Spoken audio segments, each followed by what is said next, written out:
Irmãos e amigos, graça e paz. Aqui estamos nós na TV Caminho Livre para mais um vídeo. Estou revisitando alguns temas que eu já abordei aqui na TV Caminho Livre. E ao fazer isso, evidentemente, nós vamos encontrando pelo caminho as mesmas objeções que nós sempre encontramos por parte dos arminianos. Eu fui arminiano, como eu tenho dito aqui, fui arminiano enquanto eu permaneci na Igreja Adventista. Fui arminiano por mais de 20 anos. Pude conhecer de um modo bem íntimo, experiencial, o que os arminianos pensam, como eles enxergam a Deus, como eles veem a Deus, como eles entendem o plano da salvação.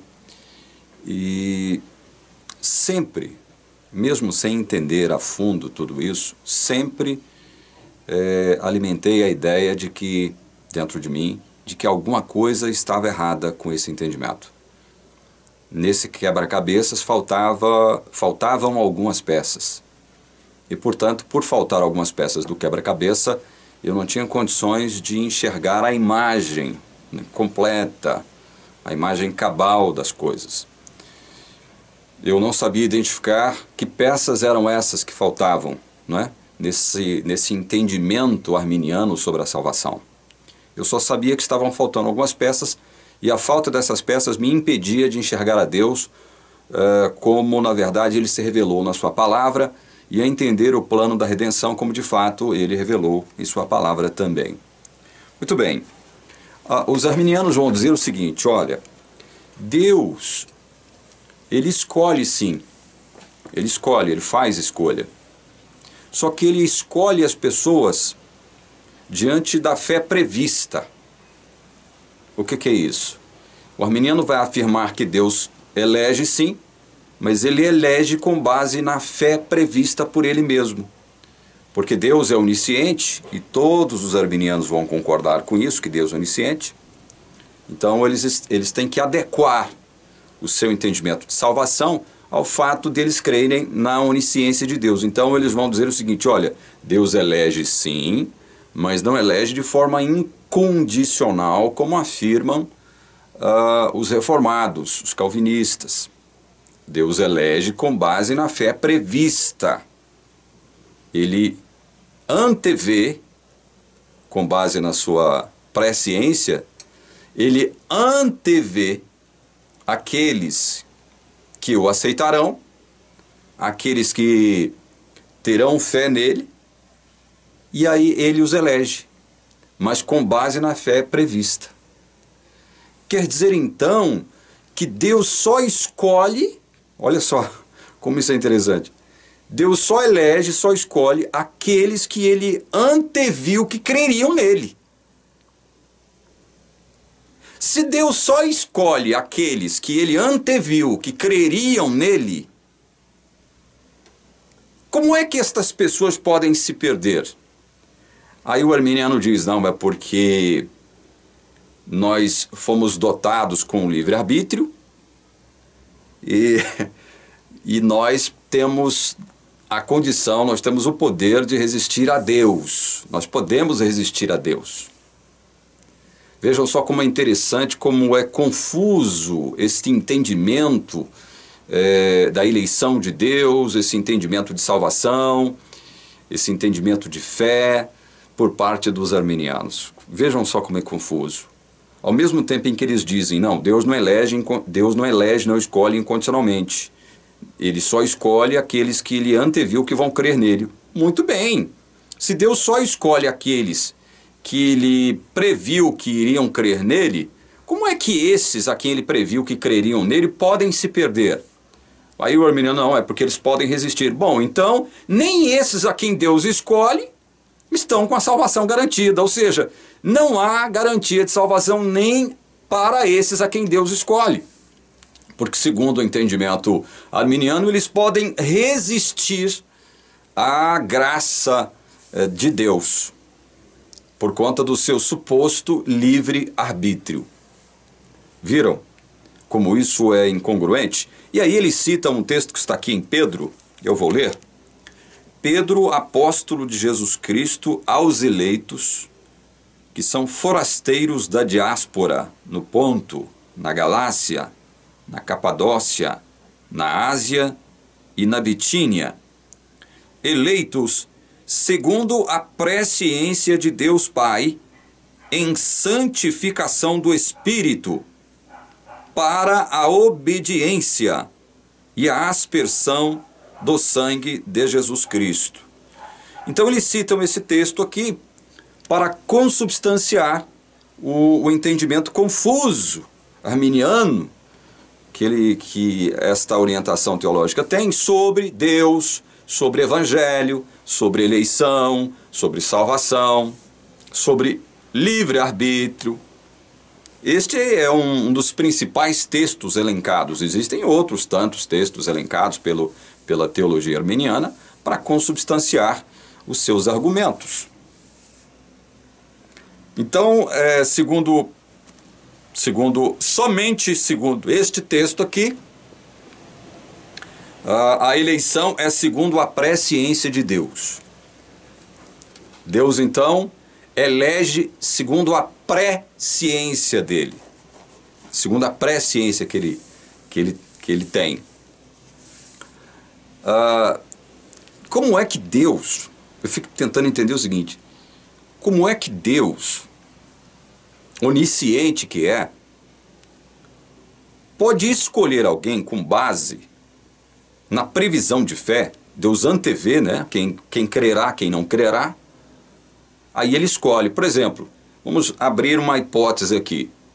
Deus previu que eu teria fé nele, em Jesus Cristo. Então Deus me escolheu. Deus me elegeu. Por conta de ter previsto que eu creria nele, por mim mesmo. Aí o arminiano fala, não é por você mesmo. Deus, ele implantou a tal da graça preveniente. É uma espécie de graça preventiva, né?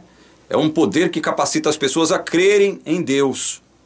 Só que mesmo, é outra confusão, mesmo dotando as pessoas com graça preveniente, né, as pessoas têm condições de resistir a Deus. Quer dizer que tudo que Deus oferece ao homem vai depender do livre-arbítrio dele, em aceitá-lo ou não. Quer dizer que no frigir dos ovos, no final de tudo, tudo dependerá. Veja, eu estou falando de salvação, tá? Eu estou falando de salvação. Tudo dependerá no quesito salvação, se o homem aceita ou não, por livre-arbítrio, né? Através do seu livre-arbítrio, essa graça de Deus sobre ele, que Deus derramou sobre ele. Então quer dizer que nada do que Deus nos oferece é eficaz, como nós reformados afirmamos. Nada que Deus nos oferece é eficaz, ao ponto de cumprir o propósito de Deus, o propósito para o qual Deus nos deu algo, Deus nos ofertou algo, Deus nos visitou, Deus nos comunicou. Ou seja, nada no entendimento arminiano então é eficaz. Porque mesmo oferecendo essa tal graça preveniente, eu tenho condições de resistir a Deus. Eu tenho condições de resistir a Ele. Então, nem a eleição de Deus, segundo o arminiano, nem a escolha de Deus, a escolha que Ele faz com base na previsão de fé, nem esta eleição é eficaz.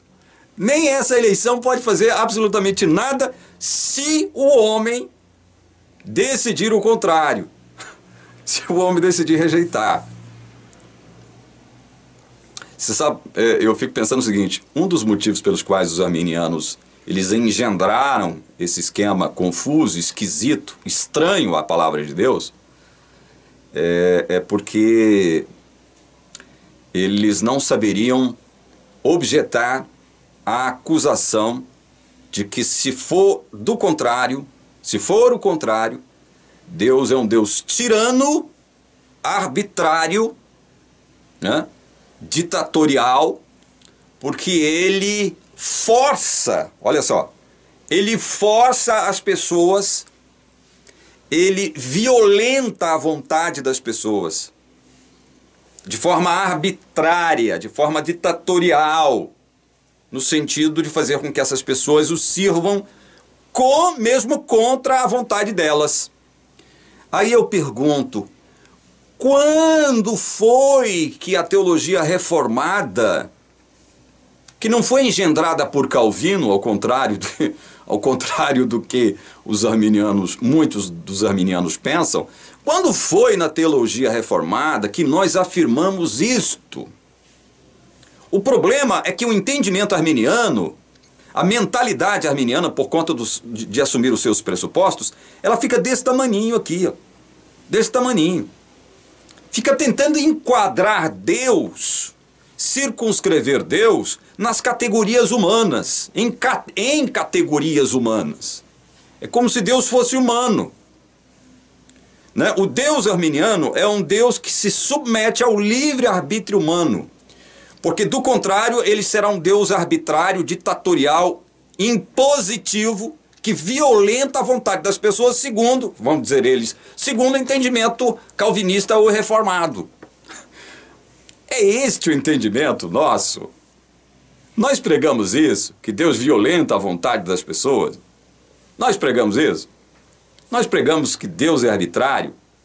Eu sempre gosto de fazer algumas comparações a respeito desse entendimento arminiano. Porque é esse o entendimento que eu possuía, enquanto arminiano que eu fui, e esse é o entendimento que a igreja me passou, a igreja adventista. E eu vou armar aqui a situação, uma situação hipotética para vocês entenderem onde eu quero chegar com isso. Sabe qual era o meu entendimento de teologia reformada a respeito da salvação, a respeito da eleição da graça? Meu entendimento era o seguinte, Deus escolheu salvar o elemento X e levá-lo para o céu. Mas Deus não escolheu o elemento Y. Entenderam? Deus elegeu X para a salvação, mas Deus não elegeu o elemento Y para a salvação. Aí o que acontece com o elemento X? Aí Deus chega para o elemento X e diz o seguinte para ele: olha, X, eu escolhi lá na eternidade, eu elegi você para a salvação.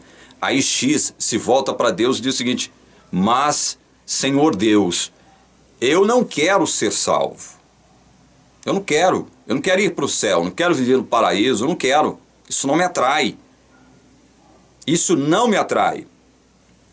Eu não quero isso. Aí Deus se vira para o elemento X e diz o seguinte: olha, você vai sim, porque eu te elegi. Mesmo não querendo, a contragosto, você vai porque eu te elegi. Você vai sim, vai na marra. Você vai porque eu te elegi, eu te escolhi, então você vai. Aí Deus se volta para o elemento Y e ouve de Y o seguinte: Senhor, o Senhor não me elegeu para ir para o céu, mas eu quero ir para o céu ou para a nova terra, viver para sempre com o Senhor. Eu desejo isso. Aí Deus, o Deus arminiano, né? O Deus arminiano se volta para o elemento Y e diz para ele o seguinte: não, infelizmente, Y, você não vai porque eu não elegi você. Aí Y retruca: mas Senhor, eu quero ir viver contigo para sempre. Eu quero viver contigo para sempre, eu quero ser salvo. Aí Deus, mais uma vez: não, Y, você não será porque eu não elegi você, então você não vai. Mas Senhor, eu quero. Não adianta espernear porque você não vai, porque eu não elegi você. É mais ou menos assim, gente, que o arminianismo entende. É mais ou menos assim que o arminianismo concebe essa questão de eleição da graça, de salvação. É como se o nosso Deus fosse um Deus arbitrário que violenta a vontade daqueles a quem ele veio salvar. O arminiano não entende que Deus não faz isso. Embora ele seja Deus todo-poderoso, não é assim que ele age.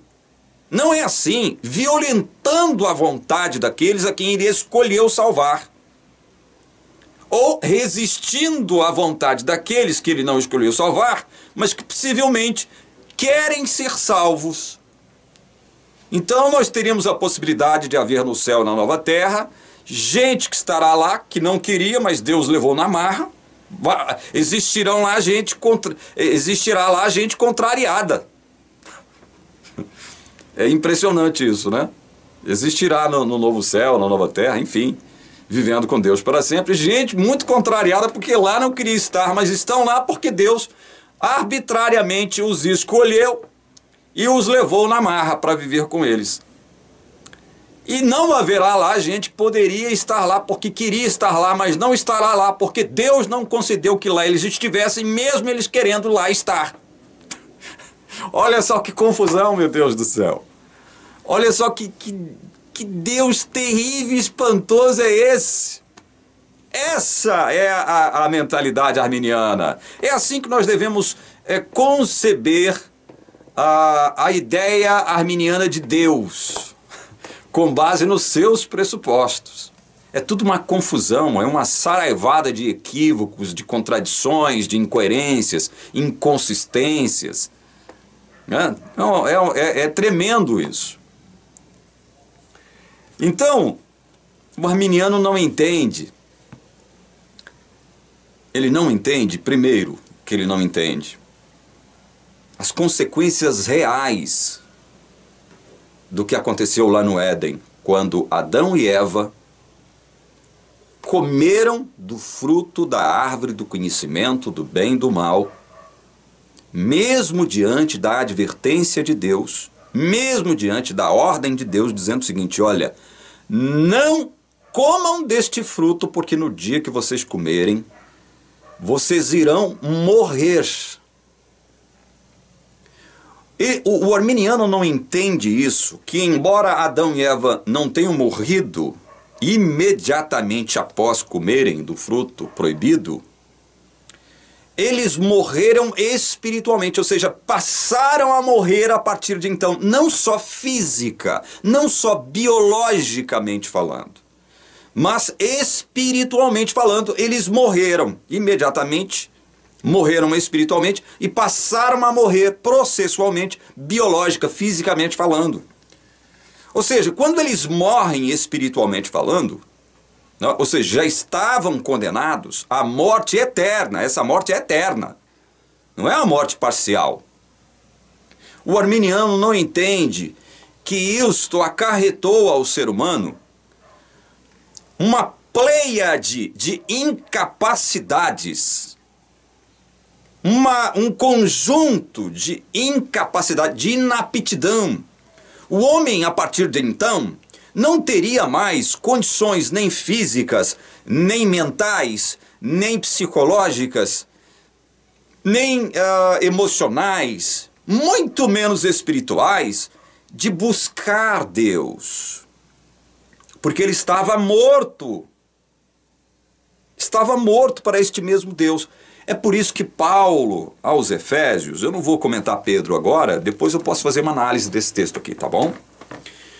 É por isso que Paulo, aos Efésios, no capítulo 2, acompanha a leitura aqui. Paulo aos Efésios, capítulo 2, diz assim, a partir do verso 1, ele, uma referência a Cristo, lhes deu vida quando vocês estavam mortos em suas transgressões e pecados, nos quais vocês andaram noutro tempo, segundo o curso deste mundo, segundo o príncipe da potestade do ar, do espírito que agora atua nos filhos da desobediência. O arminiano não entende o real significado deste pequeno trecho da palavra de Deus contido aqui em Efésios. Eles não entendem que quando Cristo vem a um determinado ser humano para salvá-lo, ele encontra este determinado ser humano morto para Deus, morto. Um morto para Deus. Prestem atenção, arminianos. Quando é que vocês vão quebrar essa cabeça de coco que vocês têm, cabeça dura que vocês têm, e entenderem isso? A palavra de Deus é clara. Jesus, quando vem a uma pessoa para salvá-la, ele vem sabendo que esta pessoa possui uma capacidade inerente para rejeitá-lo. Por quê? Porque ela está morta para Deus. Ninguém morto para Deus deseja Deus, quer saber de Deus, ama a Deus. Ninguém morto para Ele tem capacidade natural, aptidão natural para ir a Deus. Aí o arminiano diz o seguinte: não, mas aí Deus lhe dá a graça preveniente, que o capacita a crer. Mas, meu irmão, se Deus dá graça preveniente, como você diz, para capacitar este cidadão a crer, como é que você mesmo assim ainda pode afirmar que esse, que foi agraciado com a tal graça preveniente, ainda pode rejeitá-lo? Como? Então quer dizer que nada do que Deus oferece para o ser humano, a quem Ele quer salvar, é eficaz. Não, porque senão Deus seria totalitário, arbitrário, né? Ele não violenta a vontade de ninguém, Ele não nos transforma em bonecos. É este o entendimento arminiano. Quando Deus vem a alguém para salvá-lo, Ele encontra essa pessoa morta nos seus delitos e pecados. Olha como é que essa pessoa está. Mortas em suas transgressões e pecados, nos quais vocês andaram no outro tempo, segundo o curso deste mundo, segundo o príncipe da potestade do ar, do espírito que agora atua nos filhos da desobediência. É deste modo que Jesus encontra todo aquele a quem Ele veio salvar, não de modo arbitrário, ditatorial e violento, mas de modo gracioso e soberano, porque Ele é Deus. Ele tem o poder para fazer o que Ele veio fazer. Deus cumpre tudo aquilo que Ele propositalmente determinou fazer. Ele é Deus, Ele é soberano.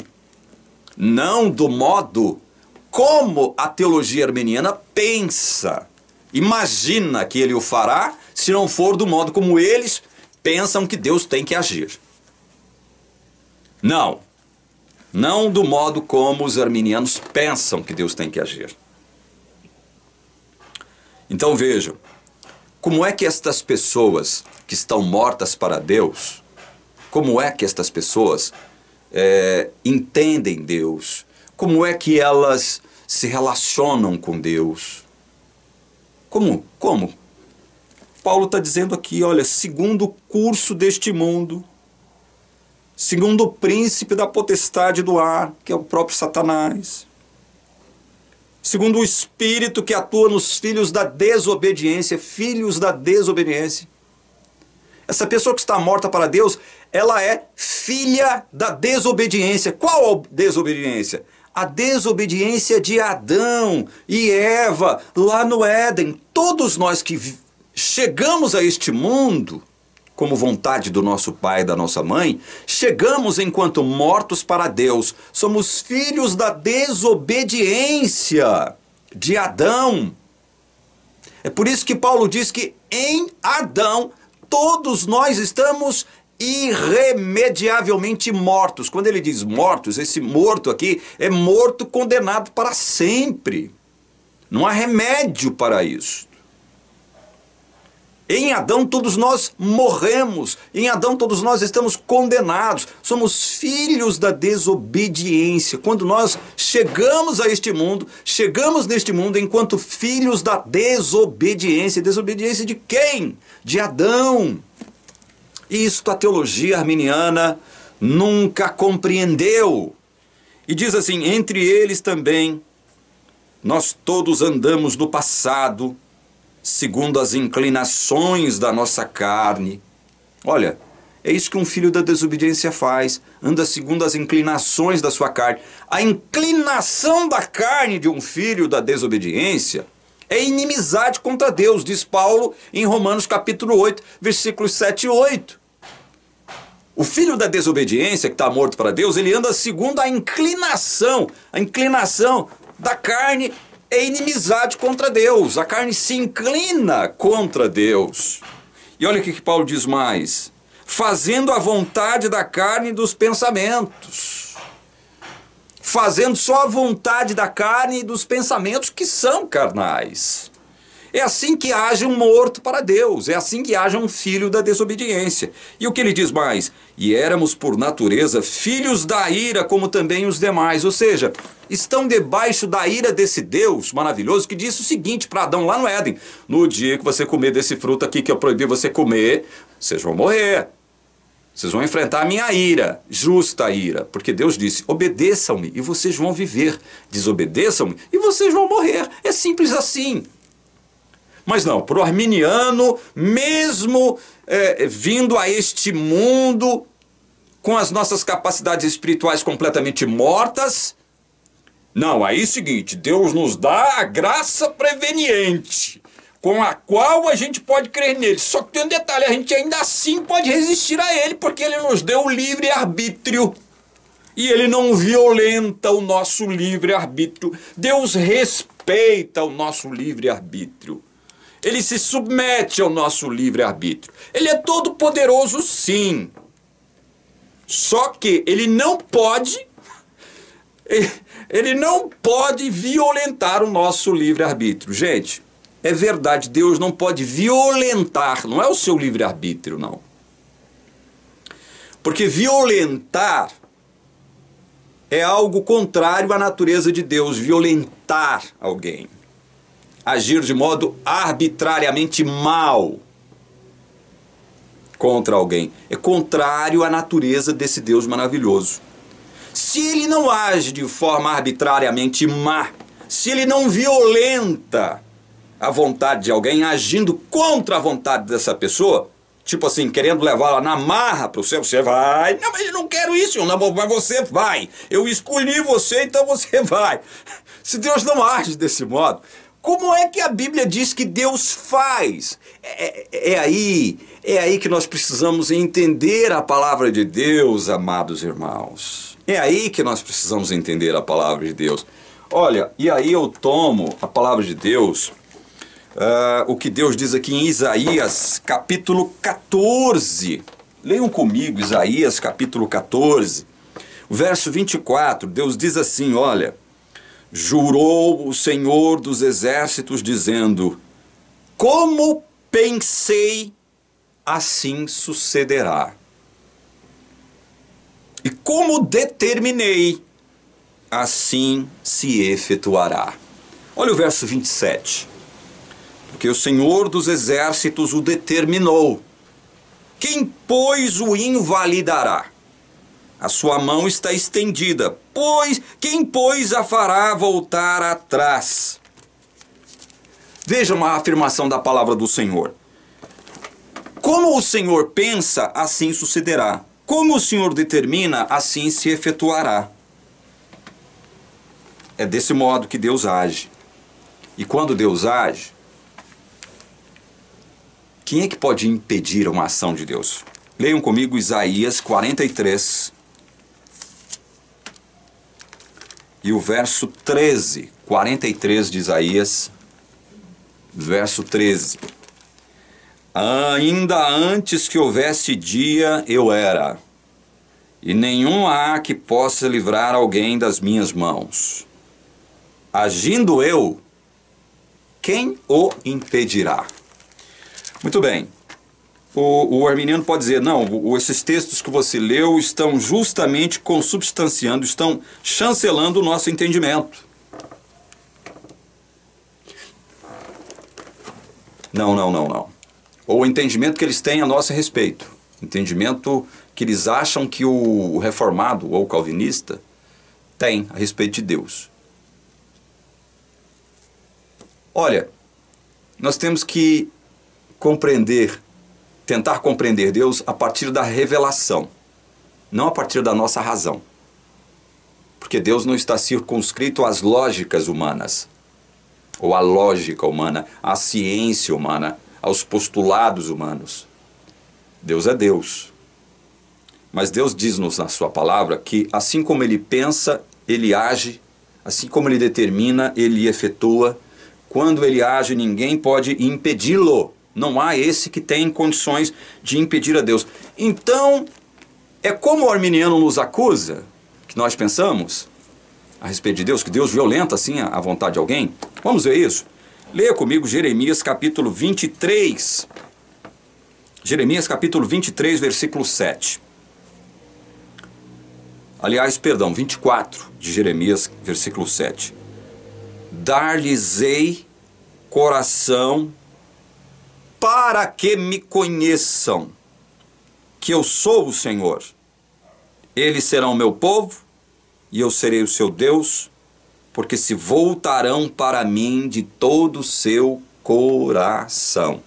Este texto aqui é maravilhoso para explicar para o arminiano como é que nós reformados entendemos e como nós reformados conciliamos a soberania divina com a sua graça, no sentido de salvar todos aqueles a quem Deus, de fato e de verdade, veio salvar, porque Ele os elegeu na eternidade, inscrevendo os seus nomes no livro da vida antes da fundação do mundo.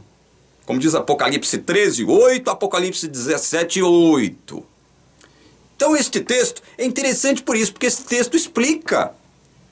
Só não entende o arminiano cabeça de coco que não quer entender. Cabeça dura que não quer entender. Cabeça de pedra. Mas olha, dar-lhes-ei coração para que me conheçam, que eu sou o Senhor.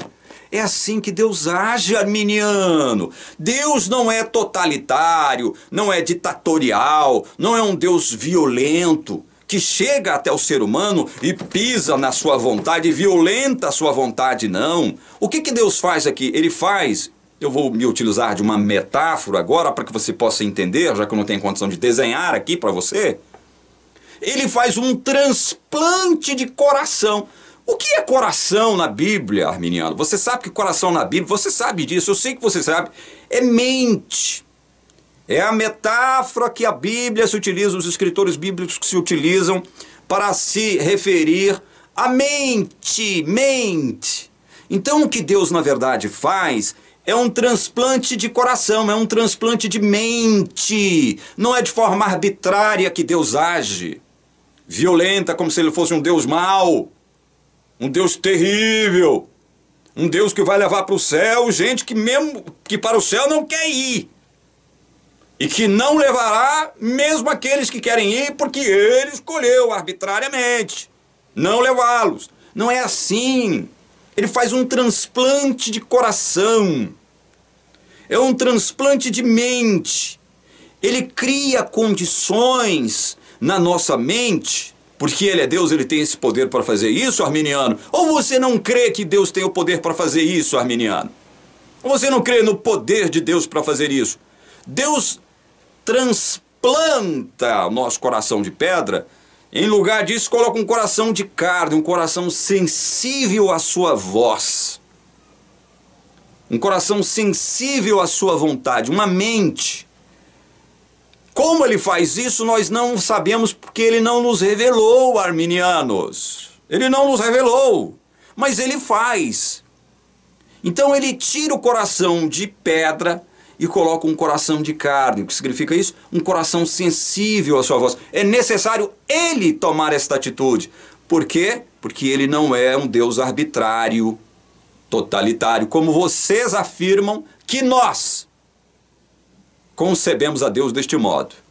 O Deus dos reformados ou dos calvinistas é assim, é totalitário, violenta as pessoas, porque é assim que vocês dizem que nós entendemos Deus, mas nós não entendemos Deus deste modo. O texto bíblico deixa claro: dar-lhes-ei coração para que me conheçam que eu sou o Senhor, para que me conheçam. Então Deus tem que mudar o nosso coração para que nós creiamos nele. Como é que ele faz isso? Os métodos, os mecanismos, o processo, Deus não nos revelou. Agora, quem é que trabalha nesse sentido, arminianos? Quem é que trabalha nesse sentido de fazer esse transplante de coração. Jesus nos deu não uma pista, mas uma revelação maravilhosa de como Deus efetua isso. Aqui em São João, capítulo 16, versículo 8, ele diz assim: quando ele vier, falando a respeito do Espírito Santo, o Consolador, quando ele vier, convencerá o mundo do pecado, da justiça e do juízo. Então, está aqui. Nós não conhecemos o mecanismo, o processo pelo qual Deus faz esse transplante de coração. Tira o coração de pedra e põe em nós um coração de carne. O processo, o mecanismo, nós não sabemos. Mas Deus, como é que Ele age? Está aqui. São João 16, versículo 8. Quando Ele vier, convencerá. Então agora eu já estou entendendo Jeremias 24, quando Deus diz: dar-lhes-ei coração para que me conheçam. É através do que mesmo? Do convencimento. Deus prepara a nossa mente. Deus prepara a nossa mente para estar sensível à sua santa voz. Para que mesmo? Para que Ele nos convença. O trabalho de convencer pressupõe um trabalho de diálogo, de conversa franca, sincera, entre esse Deus soberano, maravilhoso e gracioso e as suas criaturas a quem Ele veio salvar, de modo eficaz. Quando Ele pensa em fazer algo, Ele faz. Quando Ele determina, isto se efetua. É assim que Deus age soberanamente, graciosamente na vida daqueles a quem Ele veio salvar. Ele nos convence. Ele não violenta a nossa vontade. Ele triunfa sobre a nossa má vontade, nos convencendo. Porque Ele nos deu cérebro, através do qual Ele nos deu uma mente. Mente é dom de Deus. Isto nos capacita a raciocinar, a agir de modo refletido, pensar, refletir. É por isso que este Deus vem até nós e não nos violenta. Ele nos convence. Está entendendo, arminiano? Ou você quer que eu desenhe para você? Ou você quer que eu desenhe para você? Está entendendo? É assim que Deus age na vida daqueles a quem Ele veio salvar. Eu leio um outro texto que se encontra em Ezequiel, versículos 19 e 20. Ezequiel, capítulo 10, capítulo 11, versículos 19 e 20. Ezequiel, capítulo 11, versículos 19 e 20, dizem assim os versículos: dar-lhes-ei um só coração, espírito novo porei dentro deles, tirarei da sua carne o coração de pedra, e lhes darei coração de carne, para que andem nos meus estatutos, e guardem os meus juízos, e os executem. Eles serão meu povo, eu serei o seu Deus. É assim que Deus age, arminiano. Não é violentando a nossa vontade. É convencendo-nos de que Ele é o melhor para nós. É convencendo-nos de que Ele veio nos salvar, de fato e de verdade, de modo eficaz. É convencendo-nos de que Ele nos amou primeiro, convencendo-nos do seu amor. É assim que Deus age. É deste modo que Deus trabalha no coração de todos aqueles a quem Ele veio efetivamente, eficazmente salvar. Porque Ele é Deus, Ele tem esse poder, Ele pode fazer isso, Ele é poderoso para fazer isso. Então é deste modo que as coisas acontecem na vida de todo aquele que agora, por conta deste trabalho de persuasão da parte de Deus, ou seja, de convencimento, de modo eficaz, estes que receberam este trabalho glorioso do Espírito Santo, que os unitaristas de forma... veja bem, não estou chamando todo unitarista de estúpido não, mas eu estou chamando o pensamento de estúpido. De modo estúpido, dizem, não é Deus. O Espírito Santo é só uma energia, é uma força de Deus, é uma energia de Deus.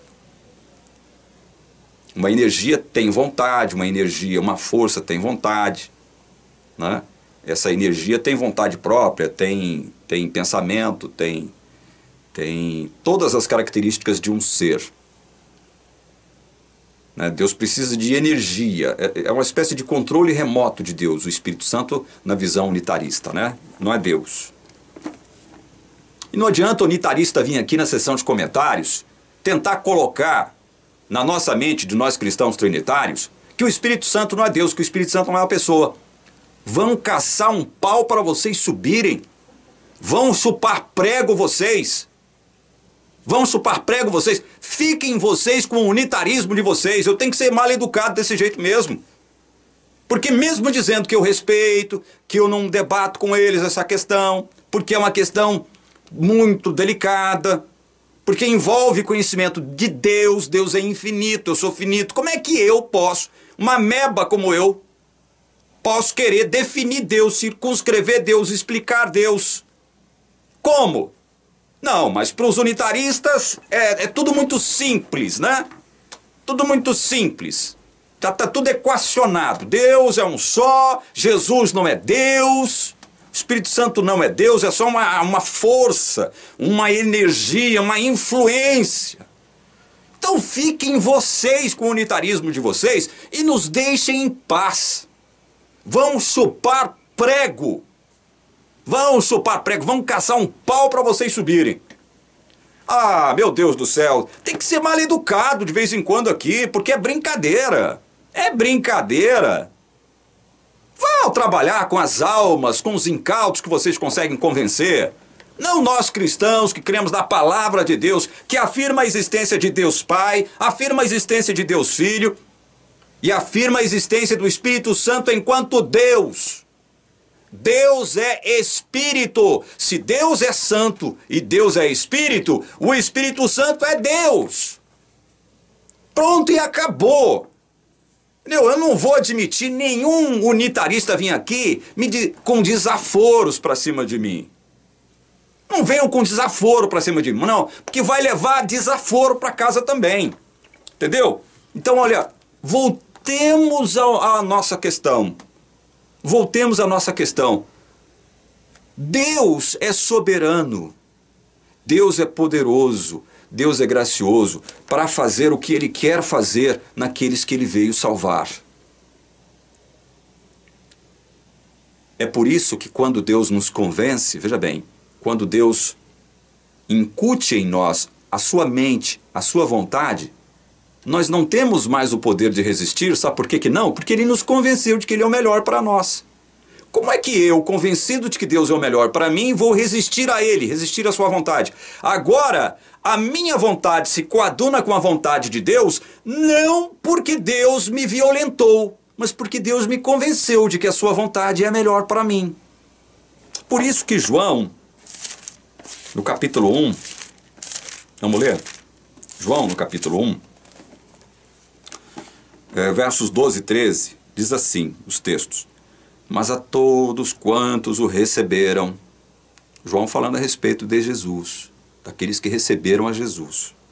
Mas a todos quantos o receberam, deu-lhes o poder de serem feitos filhos de Deus, a saber, aos que creem no seu nome. Esses que agora são filhos de Deus, que creem no nome de Jesus, receberam um poder de Deus para serem filhos. Poder de Deus para serem filhos. Como é que isso se deu? Aí o verso 13 explica. Os quais não nasceram do sangue, nem da vontade da carne, nem da vontade do homem, mas de Deus. Estes que agora são filhos de Deus, que creem em Jesus Cristo, por que isso aconteceu com eles? Porque eles nasceram não do sangue, nem da vontade da carne, nem da vontade do homem, mas da vontade de Deus. Deus transplantou o coração dessa gente, a quem Ele veio salvar. De tal modo que agora Ele nos convence de que Ele é o melhor para nós. Então, a partir deste trabalho eficazmente produzido em nós pela pessoa maravilhosa do Espírito Santo, é que nós cremos em Jesus. Nós nascemos de novo. A minha vontade agora se coaduna com a vontade desse Deus maravilhoso. Entendem? Eu não resisto mais à vontade de Deus. Não é porque por conta do meu livre-arbítrio eu não resisto mais, não. É porque agora Deus me convenceu de que a vontade dele para mim é a melhor. Então, a minha vontade agora é servir a Deus e morar com Ele para sempre. Porque Ele me convenceu, Ele me persuadiu de que Ele é o melhor para mim. É deste modo que o novo nascimento acontece. É pela vontade de Deus. Não é pela vontade do meu pai e da minha mãe, que me trouxeram a este mundo. Não é pela vontade de homem algum, nem da minha vontade. Foi necessário a vontade de Deus agir em mim, não de modo arbitrário, mas convencendo-me, persuadindo-me, triunfando sobre a minha má vontade, fazendo o que metaforicamente os profetas do passado disseram: olha, Deus está tirando o coração de pedra de você e te dando um coração de carne. É deste modo que as coisas acontecem. Isto aconteceu de modo simultâneo, rápido, instantâneo, na vida dos discípulos. Quando Jesus passa ali pelo mar da Galileia, chamando os discípulos, ele passa e diz: André, Simão, venham, sigam-me. E eles imediatamente largam as redes, largam os barcos e seguem a Jesus. Como é que isso pode acontecer? Se não for um milagre de Deus. Se não é esse Deus poderoso agindo de modo a convencê-los de que Ele é o melhor. Como é que isso aconteceu? André, Simão, venham. Aí passa passa por outros discípulos. João, Bartolomeu, venham. Mateus, larga essa mesa aí. Né? Larga a Receita Federal. Venha me seguir. E ele imediatamente segue a Jesus. Todos os discípulos imediatamente seguem a Jesus. Como é que isso aconteceu? Foi violentando a mente dessas pessoas? Ou foi produto de um trabalho invisível do Espírito Santo convencendo essas pessoas? Ali naquele exato instante. A Bíblia não fala, a Bíblia não cita esse processo. Mas a Bíblia fala como é que Deus age naqueles a quem Ele veio salvar. É por isso que estes a quem Deus veio eficazmente salvar não resistem a Deus mais. Porque o coração deles o coração de carne foi substituído por um coração de pedra, um coração sensível à voz de Deus. É assim que as coisas são. E para arrematar este vídeo aqui, porque eu vou continuar falando sobre isso, Pedro fala de presciência, né?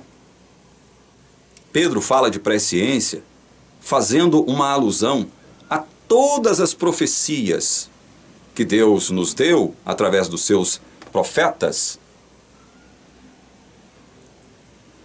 dizendo-nos o que Ele pretendia fazer. Presciência, prestem bem atenção, presciência, ela chega até nós através do quê?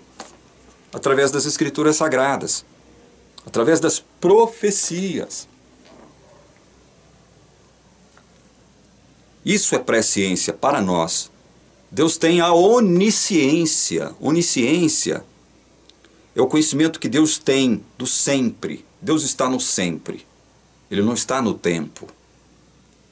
Tudo acontece, e eu tenho que me utilizar de uma linguagem humana, temporal, para poder explicar aquilo que eu não consigo explicar fora do tempo. Porque eu não estou fora do tempo, estou no tempo. A minha linguagem humana.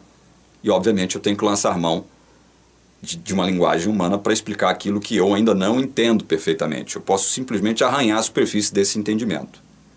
Deus está no agora aqui, né? Para Deus não há passado nem futuro.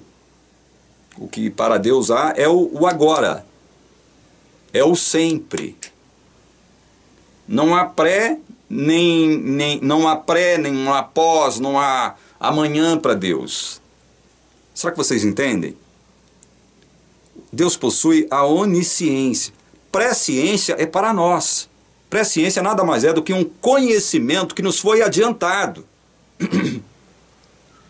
Conhecimento de algo que não aconteceu, mas que iria acontecer porque Deus determinou que acontecesse. Através de que Ele nos deu presciência? Através das profecias. Então, presciência existe para nós. Certo? Presciência existe para nós.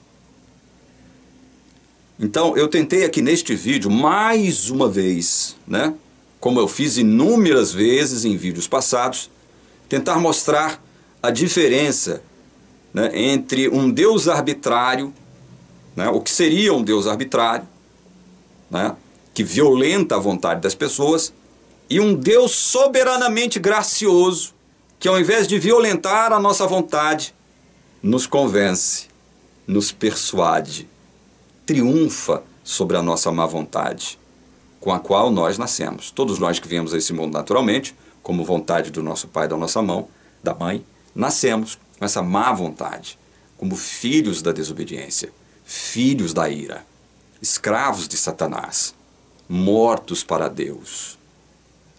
Nós temos que entender isso. É por isso que toda glória deve ser dada a Deus por conta da nossa salvação. A nossa salvação não depende em nada de nós mesmos. Tudo vem de Deus e das mãos dele é que nós damos de volta. Toda glória, toda honra seja dada a esse Deus maravilhoso que nos salvou.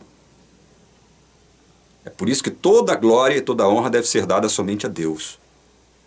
É por isso que Deus diz na sua palavra o seguinte: olha, eu não vou dividir a minha glória com ninguém. E nem pode. Porque a glória da nossa salvação pertence a Deus. E os arminianos ainda não entenderam isso. Eles ainda não entenderam isso. E teimam em colocar na nossa conta aquilo que nós não afirmamos, não ensinamos a respeito desse Deus maravilhoso. Que apesar de maravilhoso e gracioso, é soberano.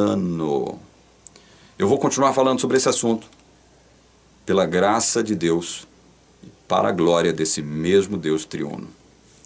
Em nome de Jesus, eu rogo as bênçãos de Deus sobre a sua vida, a vida da sua família.